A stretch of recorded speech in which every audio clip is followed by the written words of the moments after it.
Genesis 1, 2, 3. And the earth was without form and void. And darkness was upon the face of the deep, and the Spirit of God moved upon the face of the waters. And God said, let there be light. And there was light. The earth was without form, void, empty, and dark.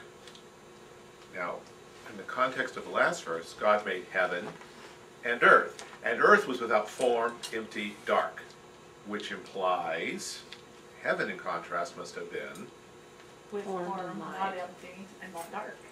My argument that angels were made initially, the beginning of creation. Job says that when God laid the foundations of the earth, the morning stars, all the sons of God shouted for joy. It also tells us something else, because God immediately began setting about fixing this. Earth was without form, void, dark, and God said, let there be light. The hint then, the very strong hint, and it grows stronger as we go through Genesis 1, is that God is not going to leave earth where it is. There's nothing morally wrong with it, but it's an unfinished product. Heaven is the archetype. It's ordered, it's full of life, angelic life, and it's full of light. Everything is clear and easy to see. Earth, not so much. And so God starts the process by turning on the lights, creates light by His Word and Spirit. And then He moves to begin ordering it. And the next 6 days are God beginning to order and to structure creation. And on the 5th and 6th days, He begins to fill it. But then He creates man, and the message to man and to the animals as well is be fruitful, multiply, and fill the earth. And the message to Adam, in chapter 2 more particularly, is dress and keep the garden. That is, go on with this.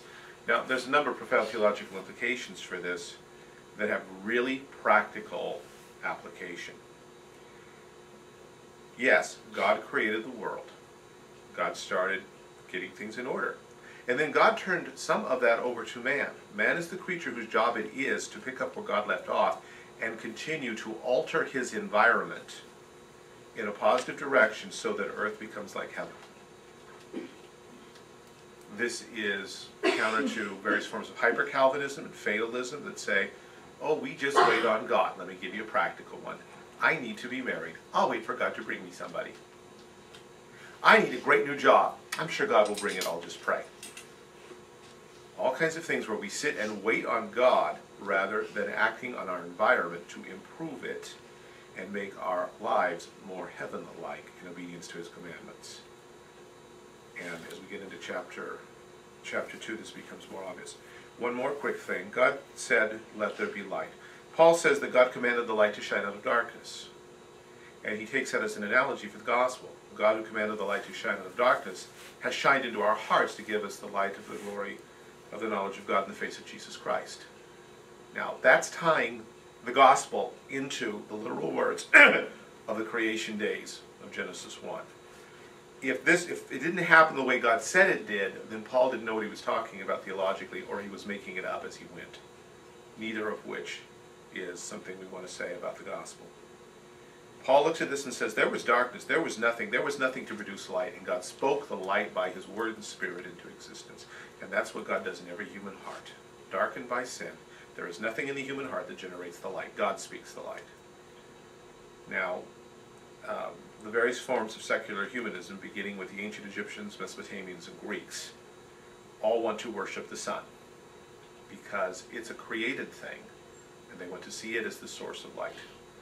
And all the way down to Darwin, unbelievers have said, well, there can't have been light without the sun.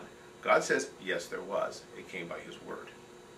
Same thing is true in Pelagianism. We want to believe there's natural light in the human heart, rather than saying, no, it's completely dark. God must speak light into man's heart.